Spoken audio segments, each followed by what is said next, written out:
I'd just like the panel to introduce themselves.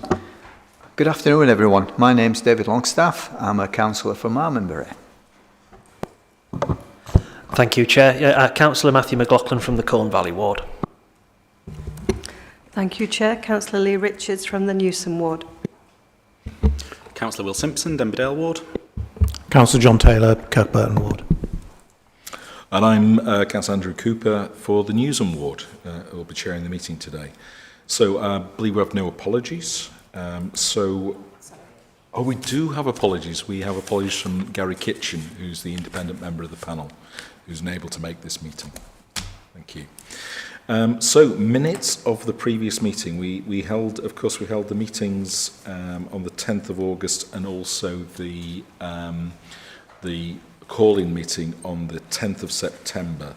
So I'd like to propose those minutes. Will anybody second those?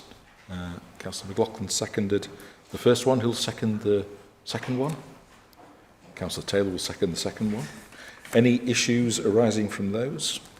No. Any declarations of interest anybody has to declare? Okay.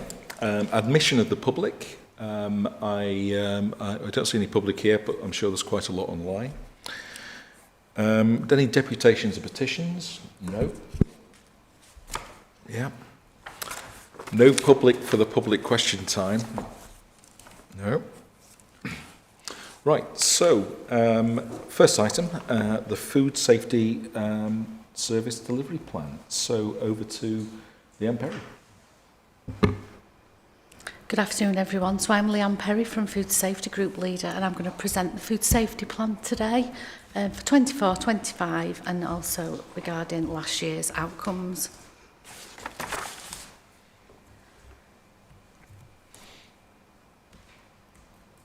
Okay, so have you a presentation to give? I've got a presentation, yes, Okay. and it should be sharing.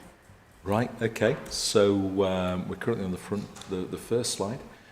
Is that there's, we'll see what, if we have a bit of technical issues here. Let's see.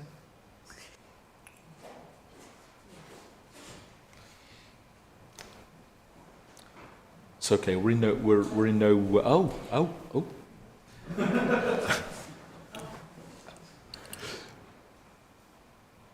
We have liftoff. Okay, sorry about that. So I'm just going to give you a bit of background of the reasons why we produce a service delivery plan every year, and it's basically it sets out our priorities for the delivery of the food safety functions within environmental health, and it covers over the plan for 24, and this is to ensure that the plan meets the necessary statutory requirements for the delivery of official controls that are determined by the Food Standards Agency and the Food Standards Agency framework agreement. The Food Standards Agency has a key role overseeing local government and the activities regarding food safety and enforcement. It's very similar to what Ofsted doing within the education sector. The FSA Codes of Practice and Framework Agreement provides local authorities with the service plan template, and the template has to outline the following. So we've got the number and types of food businesses within Kirklees, and currently up to date we've got 4,164. The demographics of Kirklees, so who lives within the areas, our approach to the delivery of the controls, how we're going to achieve that, have we got enough staff to cover the enforcement and the inspections that we need to complete for the official controls that are due within that year. We've also got to remember on top of that 4,164 that we do have 700 new businesses roughly applying for food premises registration every year. We obviously lose some every year, but on average there's about an extra 700.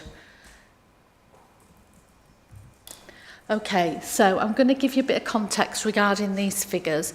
This is what we achieved in 2023. So the team did 1,329 inspections, and the context of that is that's 100% what was due that year, so that's an excellent achievement. On top of that, we also did 136 revisits. That's to businesses where we found issues where they're not complying and they need a little bit of extra time to comply. The team did 466 food samples. This is where they go in and within certain businesses, and they take samples and swabs to highlight whether they're cleaning and whether it's to good temperature control.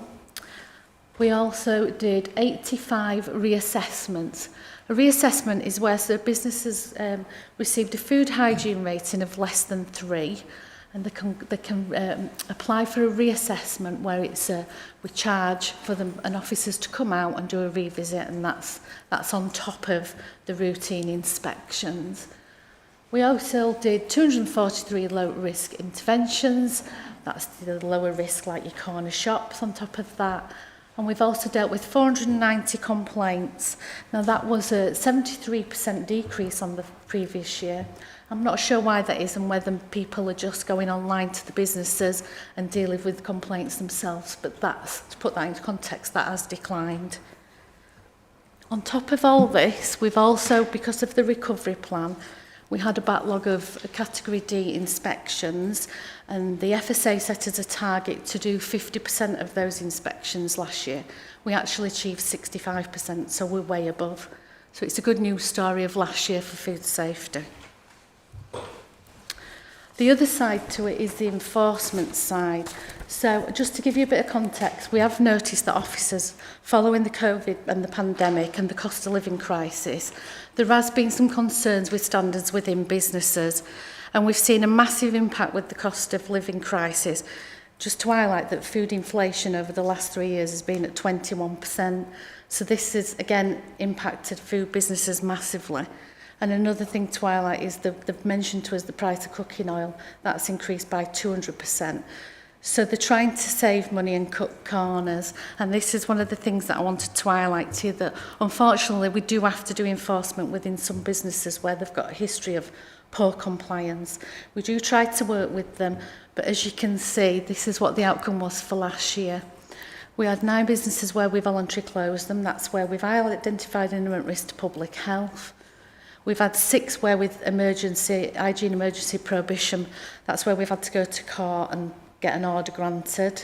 So in total there were 15 businesses closed due to public health risks. We've sent 1,129 written warnings. Again, this is where we've tried to give businesses time to improve. So we've given them advice in a letter or a revisit report. We've tried to provide that education to help them improve. We've had to suspend an approval on a food premises of ours. Food premises, just to give you a background, is where they manufacture products of animal origin. And we've had to seize some food in one of those businesses.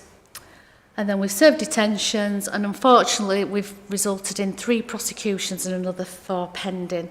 That's down on last year. Last year it was 10, the previous year, and this year it was 7.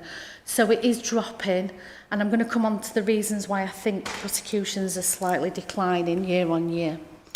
And then there was one simple caution. So that's just the context of what we did last year. So other priorities that we set was to deliver a low-cost food hygiene workshop. So again, following the pandemic and identifying premises declining, we put together a working group within food safety to come up with a low-cost workshop where we could invite businesses along and advise and educate them in improving their businesses. So the pilot scheme was in 2023.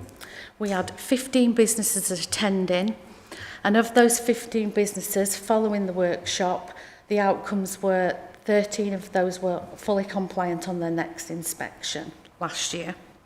So that's a good outcome. I'm going to explain a little bit more further on in this presentation about our steps to success, because that again is an excellent outcome of last year. I also regularly go to meetings with the West Yorkshire other food officer group leaders, and we share and help each other with expertise. Another thing that I have to do as a group leader is I have to monitor performance with staff. So we're constantly looking at what inspections are due, where the officers fit, are they keeping on top of their workload, and that's why we've achieved last year's target of 100%, and that's continual in the years going forward. And another thing is we've maintained staffing levels as per budget, so that's excellent. We're 100% to budget on that as well.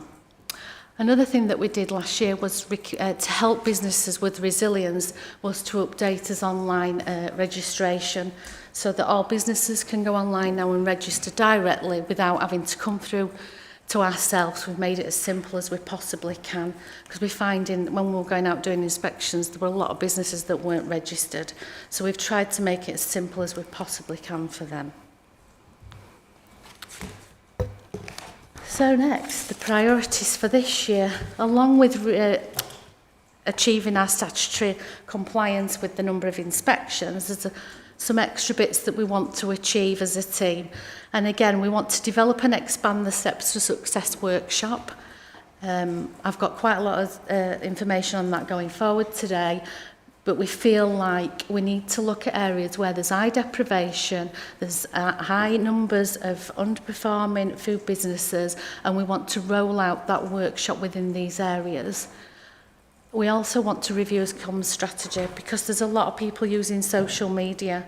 Everybody's on the phones and we feel like we need to keep up to date and get information out there for businesses. So that's having a look at how we can improve on that side of things. We also want to look at as consultancy work. We are currently working with one business who's got numerous premises within Kirklees because they've been struggling with their food hygiene ratings in numerous premises of theirs. So we're working with them. We've had an officer go out and go visit every business and give a report of where they're at and how they need to improve. And the feedback that I got from the owner of the business was, wow, this is excellent, the reports. He said, now I completely understand what I need to do and how I need to improve. So that's a really good outcome. Obviously, we'll see where they're at on their inspections going forward, but that is something that I really want to focus on, educating and advising these businesses to improve. The last thing that is on the agenda for this year is to increase commercial sampling. A lot of the approved premises, the manufacturers, need to complete so many samples per year, and we feel that this is a service that we can provide because there's not many companies out there that could help them with that, so that's something that we're looking at going forward. So slide 6 then is about the steps to success. I just want to give you a little bit background of this because this is something that I'm really proud of what the team have achieved. So again, following the pandemic and the recovery plan, we noticed that we'd got a lot of enforcement creeping up, taking up a lot of people's time, and Kirklees' vision is all about how can we support and educate these businesses. So I looked at the data of all the food hygiene ratings we'd got, which was not 0 to 2, which means they were non-compliant. And this was slightly increasing year on year. So we identified from these businesses, we looked at the past history. What were the 3 key areas that they weren't complying with? It was documentation, cleaning, training. What could we do to help them? And this is where the workshop came from. So a team of 4 officers designed a low-cost workshop, and it covered all these areas. And as I said, the pilot, we had 17 attended and 15 achieved a food hygiene rating of 3, and we rolled it out in June last year. So, what were the objectives of the course? What did we want to achieve? So again, the group pulled together 4 key objectives for that course. It's all right bringing them on a course, but what's the outcome? What do we want to achieve? So it was to improve the understanding for the food business operators' legal responsibilities. A lot of them don't understand the law. A lot of them, English is not their first language, so they really struggle with that. So part of the course covers your legal responsibility. Improving the knowledge regarding food safety. Helping them, showing them how to clean, physically how to clean, the 2 stages of cleaning. What chemicals do you use where? It's simple to most people, but to a lot of people it's not. And again, when English is not your first language and they're struggling to read the bottles, it's showing them exactly which ones you use where. So there was a lot of physical areas in the course for them to see visually. Improve understanding of what officers were looking for in an inspection and how we calculated that rating. A lot of them didn't understand exactly the 3 key areas of how we score businesses when they were out inspecting. So we went through that with them on the course. And lastly, you probably hear this regular. A lot of them have to have a documented system in place. And a lot of them, that's the downfall. It's writing down, keeping records of everything. So we provide them with the Safer Food, Better Business Pack, which the Food Standards Agency have produced. We give them a free copy of this on the course. We go through it with them and then we help them complete that and make them understand how important this documentation is.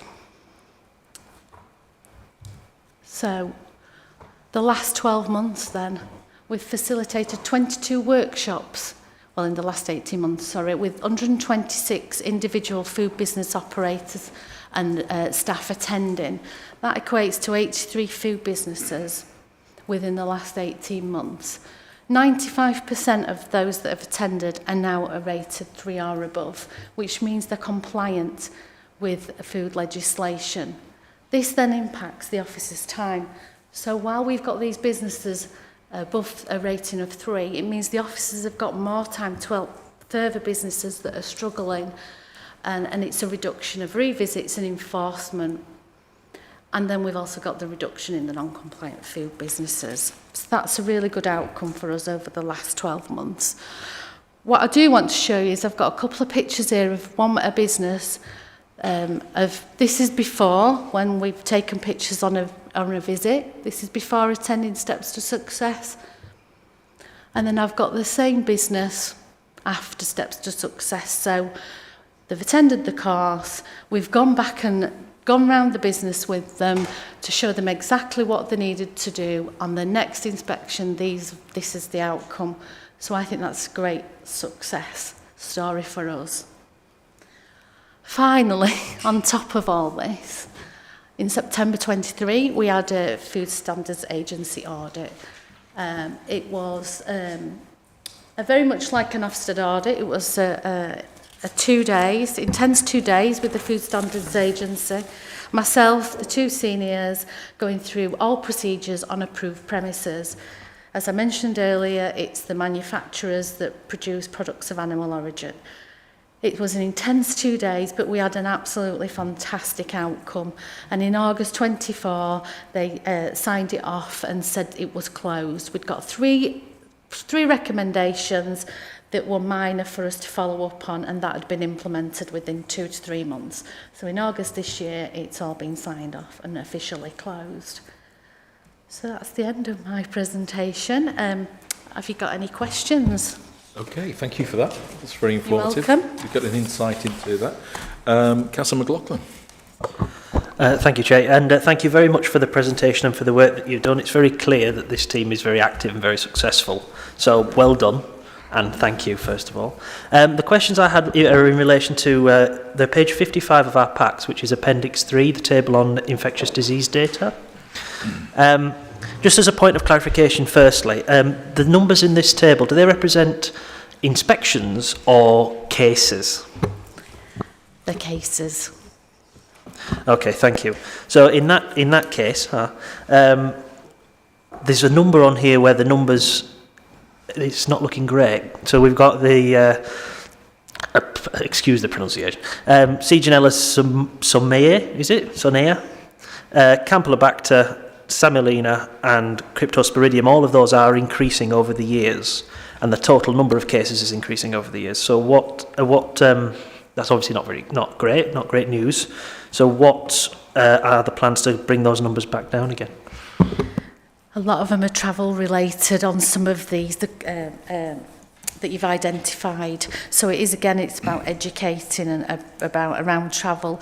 But I do attend a quarterly meeting with West Yorkshire-wide group leaders and the infectious disease control nurses. So we are looking at certain areas to help with that.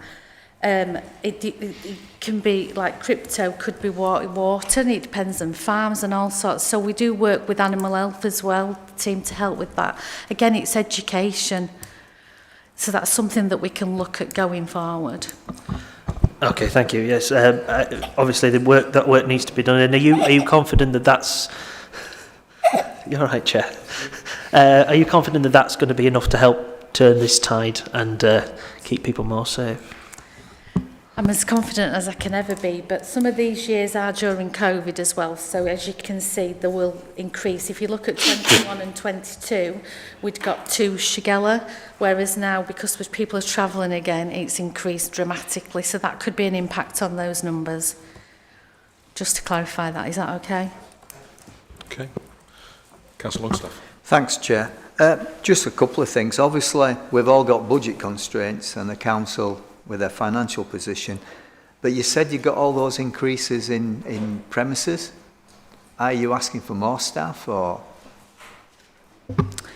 We're actually in a good position in Kirklees. We're fully staffed, and although the numbers increase with registrations, we do get a lot of closures. So year on year, the year before, I think we were only at the end of the year about 100 difference in total from the previous year.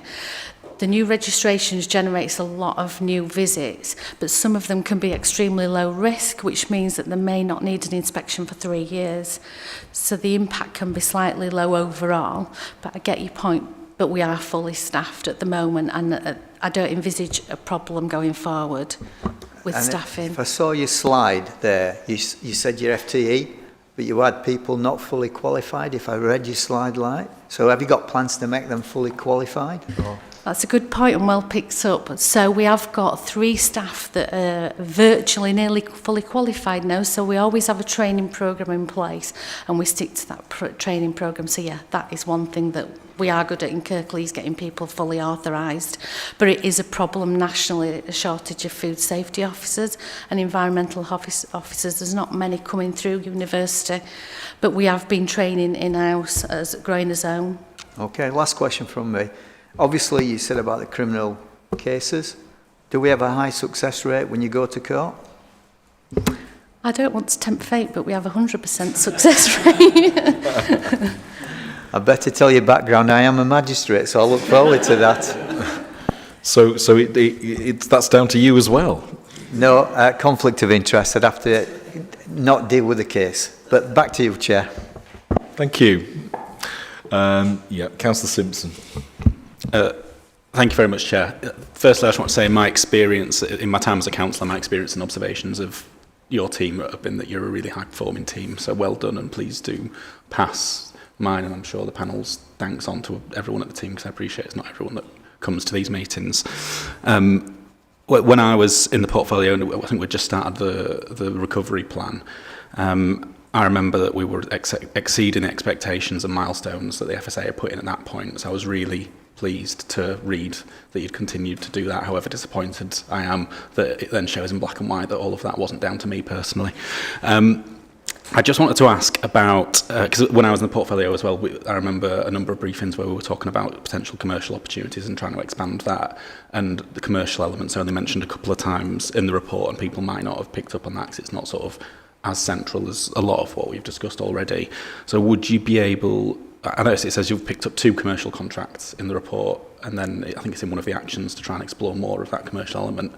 A lot of the panel might not know about that work and what you're trying to do, so could you tell us a bit about the contracts that we've picked up, what it is that you're hoping to do, and how much more you think we might be able to do going forward? I certainly can. So the commercial contracts that we've picked up have been with the approved premises. So again, it's the sampling and the amount of sampling that they have to complete year on year against legislation. So we've provided them with quotes for us to provide that service for sampling going forward. The problems that we came across this year was that the laboratory that we use had reached capacity. So what we've done is we've gone out for some quotes to use some further labs, and we're just in that process of signing off some other one more lab to help us, and then we can expand it further. So that's how we're increasing this commercially. And then the consultancy work as well, trying to work with businesses to help them improve. So that's something else that we're looking at going forward to expand. We've done a pilot again this year on that, and that's been successful so far. Okay. Any more for any more? Okay, Councillor Taylor. Thank you. It's just a question around the voluntary closures and the prohibitions. When you look at the numbers across the years of actual premises that end up being closed are roughly similar, but we seem to have a move from voluntary closures towards more prohibitions. So 2021, 22, 13 voluntary closures, no prohibitions. 22, 23, 3 voluntary, 9 prohibitions. And then this last year, 9 voluntary, 6 prohibitions. Is there anything in that at all? It was during the COVID years and capacity with the magistrates. We really struggled to get capacity for the orders, so we had to go down the voluntary closure route. So obviously now we've got more capacity, so we've gone back in line with codes of practice. That was a national issue as well, not just within Kirklees. Thank you. Okay, 1 or 2 questions from me. So allergens has become a big issue and very high profile in the media. And sometimes there are national chains where an issue will arise. I'm just wondering a couple of things. How flexible are we to be able to check out and see if an issue at a national level that may have happened in another area with a chain of shops, do we go and check locally to see how that happens? We get Food Standards Agency food alerts, anything to do with allergens, so we get those daily coming through, so that is something that we can quite easily follow up with, and we do, because we got one through yesterday where we had to follow up within a national chain. So yes, that is something that we already do. And the other thing is mystery shoppers. Do we, when we're looking at work practices and seeing if what they do what they say on the tin, how much do we do any mystery shopping at all to see if they behave how they say they do? We don't know. We don't do that now. We just do unannounced inspections, so they've no idea when we're turning up. So that's a potentially mystery shopper in a different way. Well, so the sort of thing I was thinking of was there was things like somebody going into a chain and saying, I'd like soya, I can't have milk in my coffee, my latte, or whatever it happens to be, and then seeing if that's what actually happens, because and if they actually ask about allergens and things. So that's, how do we know they do it? Because you can come to them and they can say, yeah, we do, and here's our plan, which says we do, but then they might not. We could do that. We don't enforce that part of allergens that comes under trading standards. Right, okay. But we deal with the cross-contamination side of allergens, which we do as part of the routine inspections. What we do is we buy samples from businesses, where we will send a sampling officer in. She'll go purchase meats from a butcher's. They won't know who she is, so that's another side of what we do, mystery shopper. Okay. Where we can identify whether there's any issues with the products that they're selling. Okay, thank you. Right. Any more questions at all? No. And thank you for the insight into your service. Looks like a really good news story for Kirklees, and our thanks to all the staff for all the work that they do. Thank you very much. Okay. Right. Thank you for that. So now we move on to health and safety, the service plan for that. And James Kay is here to do that. Hello, James. Hello. Everyone can hear me. My name is James Kay. I'm one of the Environmental Health Group Leaders, and I'm here today to present the Health and Safety Plan for 24-25.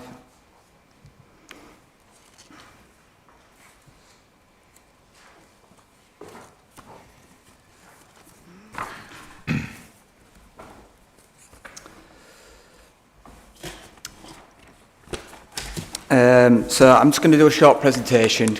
Ultimately, it'll give some insight into the team. I will give you some insight into our priorities from the last financial year and then give you some insight into the reasons why we chose the priorities for this current financial year. So local authorities and the Health and Safety Executive are co-enforcers of the Health and Safety at Work Act. And local authorities enforce over 65% of all workplaces within Great Britain. And this accounts for over about 2 million premises. So therefore, we have played a significant role in keeping people safe, workers and members of the public safe while at work.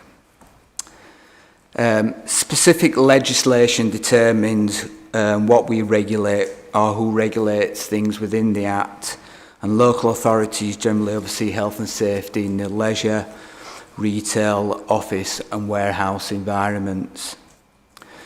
So Kirklees Health and Safety team sits within the Environmental Health team and consists of one part-time Senior Environmental Health Officer and one full-time Senior Technical Officer. The small team utilises 2 additional staff members 1 day per week from the wider Environmental Health team. So this gives the team 1.8 full-time equivalents, which is 4 warranted officers who are authorised to undertake all health and safety duties. The link on the slide is a statement of commitment between the HSC and the local authority, and this sets out the legal obligation the council has in ensuring that adequate resources are provided to the delivery of this statutory function. I'm duty bound to make members of the Scrutiny panel aware of this statement of commitment to ensure that we have adequate resources provided to this service plan. So what do we want to achieve? So the aim of the team is to work with others to protect the health and safety by ensuring risks in the workplace are managed properly by. So we're going to have a risk-based intervention plan focused on specific risks. We'll use national and local intelligence to inform our service priorities, and we'll consider a wide range of interventions. So the small size of the team and the high percentage of workplaces within the team make the regulatory function of an inspection of individual workplaces inefficient and impracticable.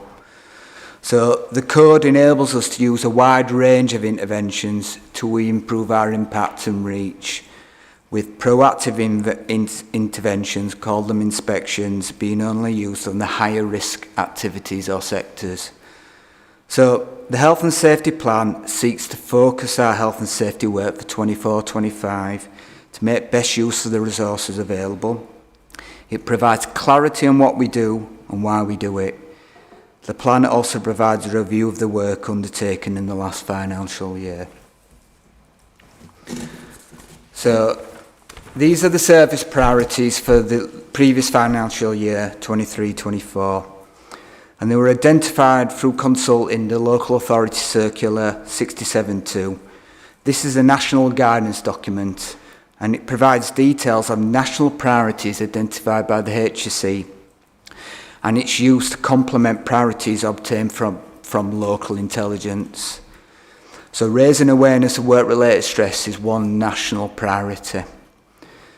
So to ensure priorities address the needs of the local business population, all reported accidents to the service are analysed to assess for themes for future project work. So one previous project of workplace transport in the warehouse sector came from the service reviewing 3 similar accidents involving forklift trucks. And as a result, the team identified and proactively visited all high-volume warehouses within the Kirklees area. The service also consults neighbouring authorities we consult West Yorkshire authorities through our active involvement in our county liaison groups. So this consultation acts as a peer review, and it provides an advice on consistency in the delivery of this health and safety function. So some key insights into last financial year. So the team carried out 22 proactive inspections at all builders merchants within the Kirklees area. So you'll be glad to know no major issues were found and the standards of health and safety were very good. However, to reinforce to the panel the reasons why we carried out those visits, I just wanted to show you a short video which was the CCTV footage of an accident the team investigated in 2002.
Crikey. Which wasn't the first word I thought of. The employee within the forklift was lucky to escape with a few bruises and was badly shaken up.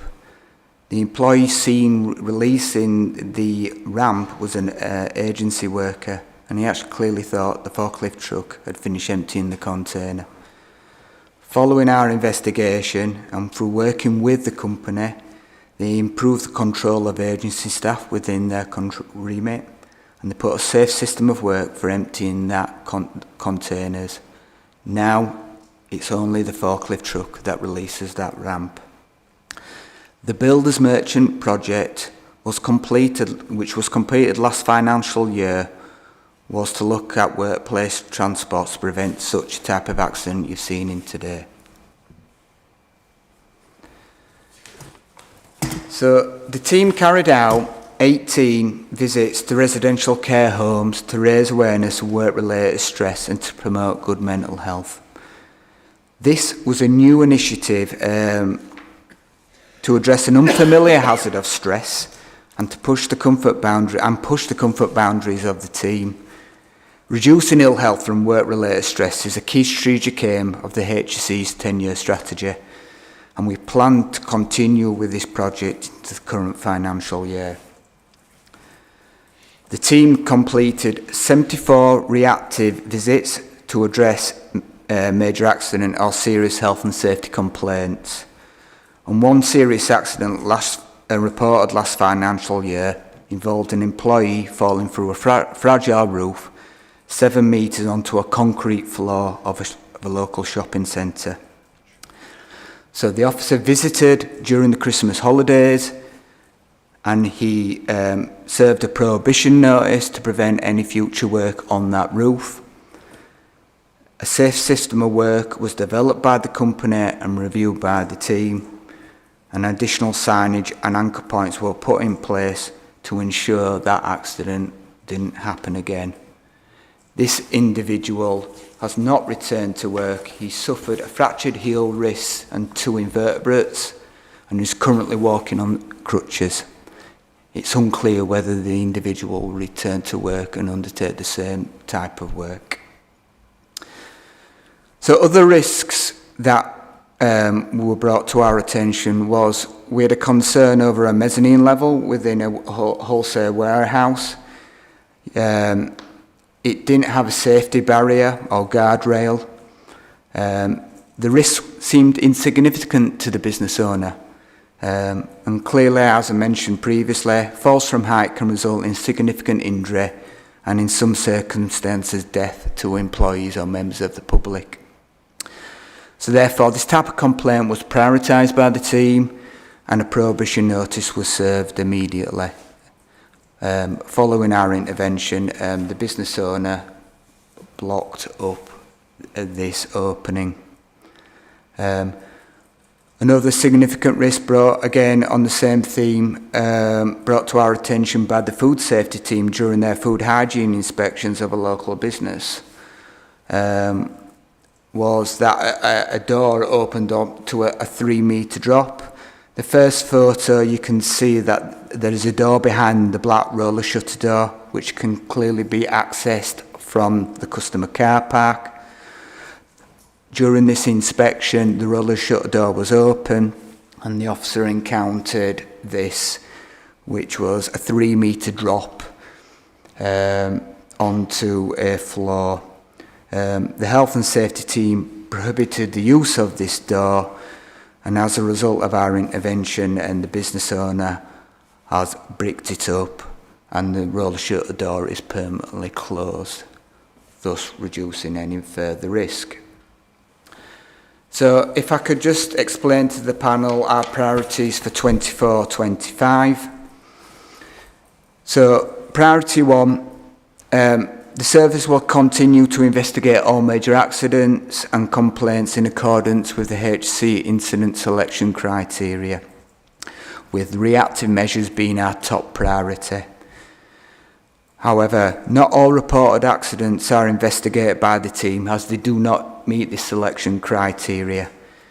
And it's important to make you aware that this triaging is vital to ensure that staff resources utilise to investigate the most serious of accident and to enable the team to participate in other areas of health and safety work. Priority 2. So, recent labour force statistics 22-23 show that 70 million days are lost due to work-related stress, depression and anxiety. And although Great Britain has one of the lowest fatal and non-fatal work-related injuries across Europe, this is not the same for work-related ill health, as trends show it's on the increase. So I've previously mentioned the HC's 10-year strategy, Protecting People and Places, has a key strategic objective to reduce this work-related ill health. Therefore, the service will continue with work-related stress projects and will continue our focus on the care sector, as data suggests this type of industry is significantly affected by this ill health, and will look to visit all residential care homes in Kirklees. So priority 3, plan preventative maintenance of work equipment. This is essential to reduce serious injury and fatalities in the workplace. Evidence provided by the HC suggests maintenance has lapsed during COVID due to difficulties preventing contractors entering duty holder sites to undertake statutory examinations. Furthermore, with the current cost of living crisis, planned preventative maintenance on work equipment is either not taking place or being delayed to reduce this business operating cost. So the team have identified the tire and exhaust sector for this type of intervention, with this sector having lifting platforms and other major work equipment which, if not maintained or serviced, could result in serious injury to employees. So initial scoping suggests there's around 60 premises within our area, and we plan to visit all the small independent businesses to raise awareness of such a risk. Priority 4, raising awareness of pressure vessels in coffee machines. So the expanding industry of coffee drinking within the UK over the last 10 to 15 years has resulted in most cafes and restaurants having a coffee machine and as such having a pressure vessel in their control. These vessels require a written scheme of examination by a competent person and require periodic inspection by a trained individual. A lack of maintenance on this equipment can result in these pressure vessels over-pressurising and exploding. Unfortunately, I'm unable to show the video on the link due to licensing laws. However, the video shows the damage these pressure vessels can cause if over-pressurised. And in conjunction with the national priority of planned preventative maintenance, the team plan to raise awareness within the leisure sector by delivering key training to the food safety team, who in their own remit will visit this type of business. Advice will be provided to the business owner on the risks of their work equipment and how to comply with this legal requirement. Any matters of concern will be fed back to the health and safety team, who will contact the business owner to provide additional advice. And last but not least is our priority 5. So raising awareness of exposure to carbon monoxide in commercial kitchens has been a national priority for some years now.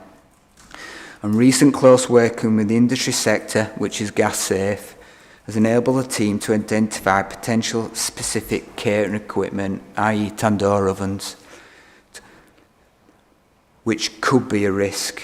This type of equipment is large and it's expensive to purchase new, with most owners inheriting them when they take over the business. Often they have not been serviced regularly, or as a result, key safety features have failed or been bypassed to get them operating. This results in a significant risk of gas explosion, and the team will again utilise the food safety team to identify the type of catering equipment during their food hygiene inspections. Advice will be shared with the business owner during the food hygiene inspections, and any major concerns will be fed back to the food safety team. That concludes my little presentation today. If there's any questions, I'm happy to answer. So, thank you, and over to members, and thanks for the presentation. People sometimes say health and safety, and they think it's some namby-pamby thing, but it's actually saving lives a lot of the time and ensuring horrible things don't happen. Yes. So, it should be appreciated more. So, first, Councillor Lee-Richards. Sorry, thank you. You said only major accidents are investigated. Could you give us, because this is new to me, some examples of the sort of things that would trigger an investigation? Yeah, so under the incident selection criteria, which is a national document by the HC, their triage, so something that will result in multiple injury or breakage or fractures to the bones. So it wouldn't be, say, like a broken finger or a broken wrist. The majority of our accidents are slip, trips and falls, and most people will fall and either break the wrist or the hand. Unfortunately, there's nothing we can do about that, because but if somebody has multiple fractures of the leg of the bone, which is a serious injury, something like that would be investigated. Thank you. Okay. Councillor Simpson. Thank you. First, I'd ask a question on behalf of Councillor McLaughlin, who's just had to step out and gives his apologies for that. He's got another council meeting that he needs to be on. Councillor McLaughlin wanted to ask, on page 66, 67 in the pack, it talks about using local intelligence to target resources and lists who we work with in partnership with. Do the team consult with local trade unions when gathering intelligence about local employers who may need health and safety interventions? By the nature, the unions are very knowledgeable about local employers and employment practices. The delivery of this statutory function, we don't consult unions. That's not to say that as a council and my work internally, yes we do. So, but this is a health and safety plan of the statutory functions, so the answer would be no. And then one from myself, if that's okay, Chair. I was pleased to see sort of a recognition of mental health within the priorities, where it talks about the work-related stress element. I think your presentation said it was in the care sector, but I think the report says it's retail sector this year. That's the main focus. When we talk about it says raise awareness of work-related stress. What does that look like most practically in terms of what we're doing? Because I think in my experience, things that I've sort of seen, often even employers who are quite aware of mental health as an issue and want to try to do the right thing, often have some sort of intervention, which is something like we've bought everyone the Headspace app or something like that. But actually other bigger issues like cultures in the workplace that cause work-related stress or unnecessarily mental health problems aren't acknowledged or can't be seen by management and therefore go unchallenged and continue. So I'd be interested to know what that raising awareness of work-related stress means for us in terms of the next steps. Yeah, if I just mention a bit clarity about the care sector and the retail. Following delivery of this health and safety plan to senior leadership team, one of the things was mentioned about the care homes and the number of visits we did. And on the back of that, it was determined there were more care homes out there. And further analysis of the data shows that care homes are significantly affected by work-related stress. So as a result, we've decided to focus our work within the care sector and visit all residential care homes. That's the difference. Raising awareness means is just reminding them of their legal their legal statutory duty to address risks within the workplace. So clearly, like we do in Kirklees, if stress has been identified as a hazard, the employee needs to control that. Depending on the number of employees, that control may be documented in a specific risk assessment. And some of these care homes had already identified stress within there, so they had a specific risk assessment. So they were going above and beyond their legal duty by having a specific stress policy in place and what they did. Other than that, it'd be up to the individual business in exactly how they do. So you mentioned a bit about having a headspace app and something. So clearly a company has to put controls in place. That type of control can vary from one business to another. So at the council, we have employee healthcare, we offer counselling, and again, I think we go above and beyond. We have had certain companies do similar things, but we've also had companies who don't go above and beyond. So it's quite broad in what we do. Clearly, we are there to alert them to their statutory duty, to make sure that if stress is identified as a risk, that they must put a risk assessment in place, put controls in place. We also can signpost them to tools online, so the HC has plenty of tools online to do it. And I'm currently working with Public Health at the moment to promote a mental health charity called Andy's Man Club. Due to some future interventions at the Tire and Exhaust Centre, which again is another industry that potentially is affected by mental health and depression, that we're promoting the good work of that company. Does that answer your question, hopefully? Thank you. Okay, thanks for that. Councillor Longstaff. Thanks, Chair. Same question asked your colleague, really. 1.8 full-time employees. Have you got enough resources? I know we've got budget problems, but have you got enough? I never have enough employees, if I'm being honest. But yes, we do. And the reason we do is, one, because we follow the HC's guidance. You know, one is, you mentioned, triaging accidents and not investigating every single accident, because that gives us then more capacity to do other things. Two, only going to businesses with specific risk, so whether it's a national priority or good intelligence, and not just visiting every workplace. And three, working closely with the food safety team, so we can reach or have a greater impact with less resources by utilising them. They're going out there anyway doing a food hygiene inspection. They're all environmental health officers who have a good understanding of health and safety. So by our close working relationship, yes, we can deliver that function, and we do have enough resources. Okay. I think the lady behind has got a mic on. Chair. I just wanted to come in on the question about resources to both teams. So obviously the more people you have to do something, the more of it you can do, and what we're doing is great. However, the key question is, are we performing well? Are we delivering what we need to deliver? And the answer for both teams is yes. Therefore, we must have the right resources in place to get the levels of performance we're getting. So I think that's probably the answer to both, but equally, it is fair to say that both of these teams are exceptionally high performing. If you look at the number of inspections they do per officer, by comparison to some other areas or councils, they are high. Our deployment of technology within the teams to make the job more streamlined and enable the officers to be more efficient and get more done is also extremely high.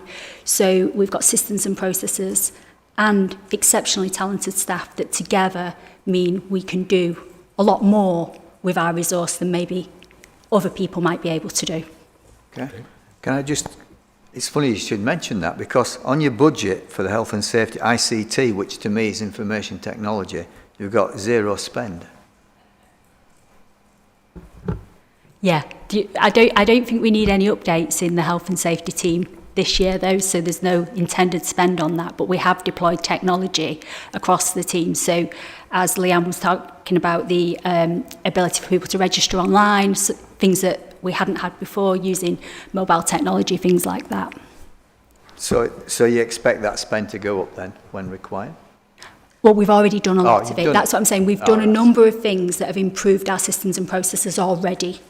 Okay, last question from me then. Just for my interest really, how do you liaise with the health and safety executive? Well, there's numerous ways we can phone them up. I know a lot of people communicate through email and doing things, but I'll rephrase it then.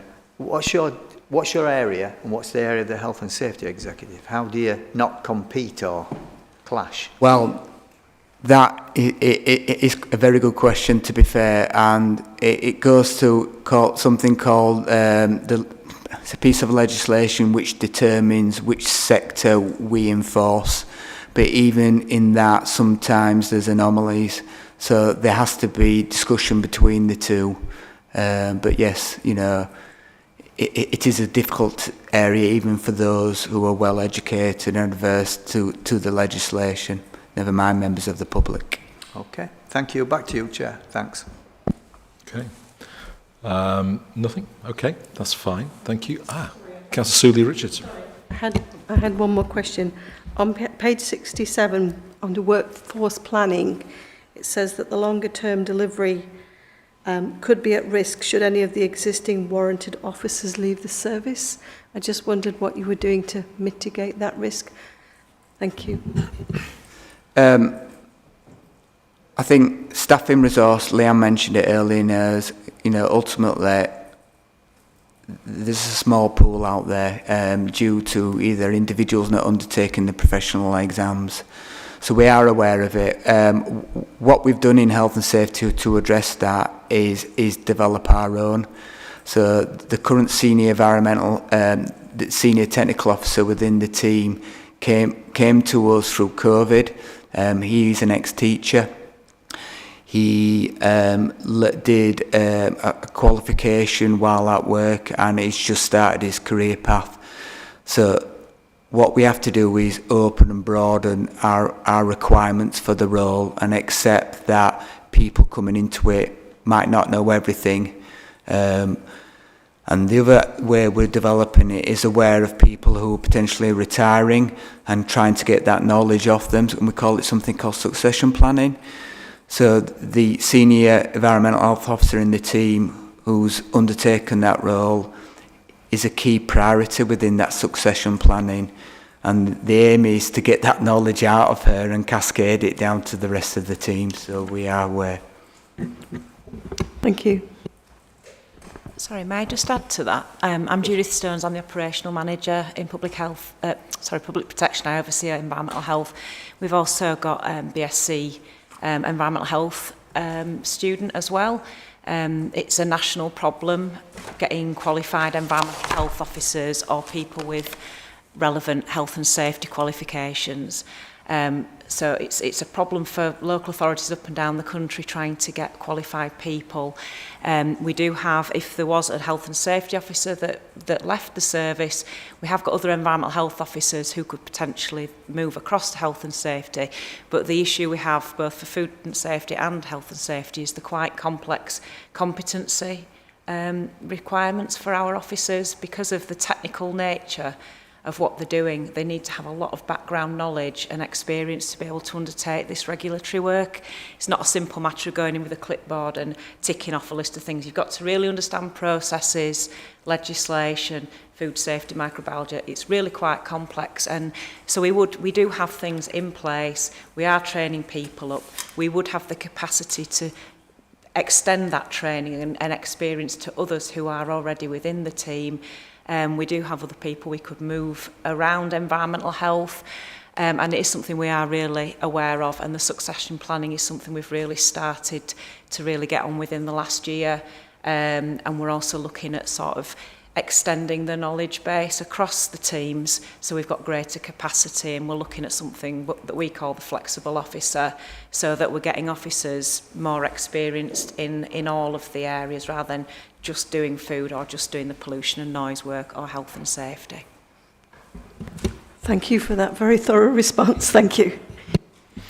Okay, so a couple of questions from me. The fees and charges that you do, Kirklees is looking at 3% on all its fees and charges in the way it's more generally to things like parking and all sorts of things. That's looking at that as a possible annual increase. Are we applying that, or is this completely national and separate, the fees and charges here? I can see a perplexed look. No, yeah, well, I can answer them both, really. We get guided by finance on the percentage increase. So if finance agree that's what inflation is, yes, they'll be increased by that inflation rate. So Okay. if it's 3.5%, it'll be 3.5%. That is applied on all environmental health fees. Okay, fair enough. And the last question was about residential homes. Are you also looking at council residential homes as well as private sector? We are, yes. Clearly, our initial scope was not to do council residential homes because they're generally in good control, but yeah, the aim of the project is to visit all residential homes, council and private. And was there any noticeable difference between private and council residential homes? No, not really, no. I would say generally a council home is generally of a higher standard. As I mentioned about the type of project we're going to address work-related stress. Majority of the people are aware of their statutory controls and put risk assessments in place. What makes them different, or some homes different to others, is generally the additional stuff that they do for staff, whether that's employee health care, as like we do, or counselling, or other things, and that's what differentiates probably a higher operating company to a lower one. Okay, thank you. Any further questions? No? Thank you very much. Much appreciated, and really great to get an insight into your work. Thanks very much. So, last item on the agenda is the work programme. I'm assured that though this is on paper, that it's set in stone, and will not, and therefore will not change as other things are. So that's really good news. Is there anything that people wish to query on the work plan, or anything people want to have a look at? No? Okay. So that's it. Thanks for your attendance. Thanks for officers' attendance. Quite a short meeting today. And yeah, have a good rest of the day.